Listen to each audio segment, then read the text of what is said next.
భక్సింగ్ అన్న జీవితం రాయడానికి చాలా చోట్ల తిరిగాను. ఆ దినాల్లో ఉన్న జెహోవా షమా సంబంధించినటువంటి పెద్దలు వయసులు చనిపోయినారు. వాళ్ళ వయసు భక్సింగ్ అన్న వయసులో ఉన్న వాళ్ళని కలుసుకుని వ్యక్తిగతంగా వాళ్ళతో మాట్లాడుతున్నప్పుడు వాళ్ళు చెప్పిన సమాచారం ఉందే, బా సో మార్వలెస్, ఊహకందదు, చాలా ఆశ్చర్యం అనిపించింది నాకు. కానీ అవన్నీ రాస్తే ఇప్పుడున్న వాళ్ళు ఎవ్వరూ తట్టుకోలేరు. ఇప్పుడున్న వాళ్ళు ఎవరికి గిట్టదు కూడాను. ఒక మాట చెప్తాను. యెహోషువ తీసుకున్నారు. ఓ రోజున తెల్లవారుజామున భక్సింగ్ అన్న ప్రేయర్ చేసుకుని మెట్లు దిగుతున్నాడు. మెట్లు దిగుతుంటే ఒక ఆమె, హర్ నేమ్ ఇస్ మేరీ, ఆమె ఏడుస్తుందంట. ఆయనకి తెలుగు అర్థం కాదు, పంజాబీ మనిషి కదా ఆయన, తెలుగు అర్థం కాదు. ఆమె రక్షించబడిన తెలుగు ఆమె ఏడుస్తూ ఏముందో తెలుసా?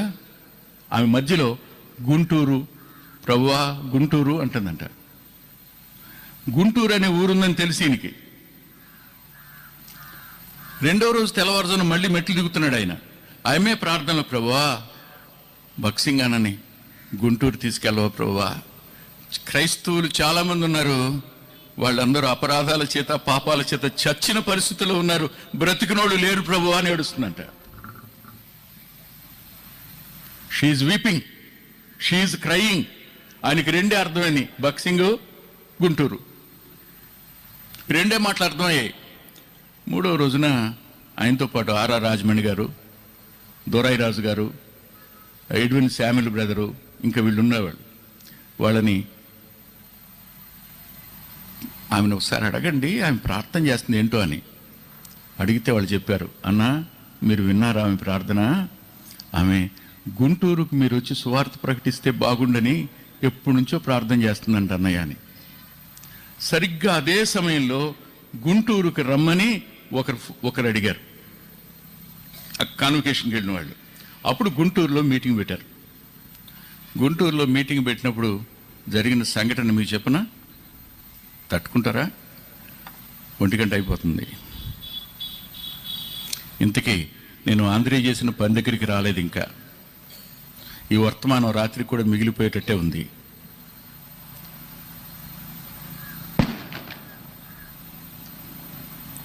గుంటూరులో ఒక క్రిస్టియన్ అతను తహసీల్దార్. ఆ తహసీల్దార్ గారు ఆ క్యాంపస్కి పర్మిషన్ తీసుకున్నాడు. ఓ పెద్ద గ్రౌండు, దాంట్లో అన్ని ఏర్పాట్లు ఆయనే చేస్తున్నాడు. ఎవరు చేస్తున్నారో భక్సింగ్ ఆయనకి తెలియదు. ఆయన నడుచుకుంటూ వస్తూ ఉంటే ఇటుపక్క సిస్టర్సు, ఇటుపక్క బ్రదర్సు. ఈయన గబోబా సిస్టర్స్ వైపు వెళ్తున్నాడు. ఎవరు? ఈ తహసీల్దారు. ఈయన, a man don't go there అన్నాడు. తహసీల్దార్ అంటే ఎలా ఉండేది ఆ రోజుల్లో? ఇవాళ తహసీల్దార్ అంటే ఎవడు లెక్క చేయట్లేదు, కానీ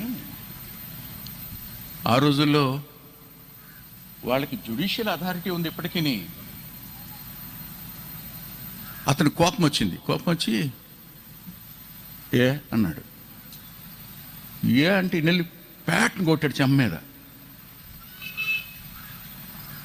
ఒక్కసారి నిర్ఘాంతపోయాడు, ఎదురు మాట్లాడలేకపోయాడు, తల వంచుకు నిలిపి కూర్చున్నాడు.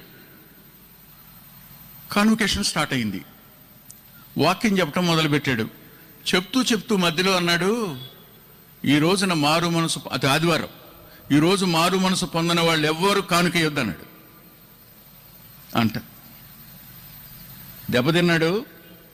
నా జేబులో ఉన్న డబ్బులు కూడా అక్కర్లేదన్నాడు ఈయన. ఆ రోజున ఏడ్చి ప్రభువుని నమ్ముకుని మారు మనసు పొందాడు అతను. చెప్పనా? ఆ కాన్వకేషన్లోనే అదే సండేలో ఆ మేరీ అనే ఆమె అక్కడే చచ్చిపోయింది. అందరూ వెళ్ళి పాతి పెట్టారు.